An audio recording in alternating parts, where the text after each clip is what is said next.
धवल रेशमी पट्टावरती केशर रंगी लिहिले, अशा परी विश्वातले पहिले प्रेमपत्र अवतरले.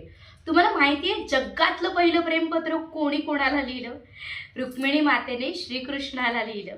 रुक्मिणी मातेच्या घरच्यांनी तिचं लग्न शिशुपालाशी ठरवलं होतं, पण कृष्णस्तुती ऐकल्या क्षणी ती कृष्णमया झाली होती. म्हणून गुरूंच्या सांगण्याने तिने श्रीकृष्णाला पत्र लिहिलं. वाना महाराज खूप सुंदर सांगतात, 7 श्लोकी पत्र ते मग भीमकीने लेखिले, गुंफुनी मन त्यात निजते कृष्ण नगरा धाडिले.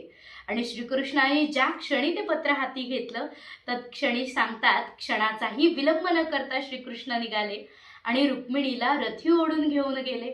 रथात रुक्मिणी चढत असताना श्रीकृष्ण आणि रुक्मिणीचे नयन एकमेकांना ज्यावेळी भिडले त्यावेळी खूप सुंदर सांगतात, झाला गंगा सागर मिलन, नयनी गुंतले नयन.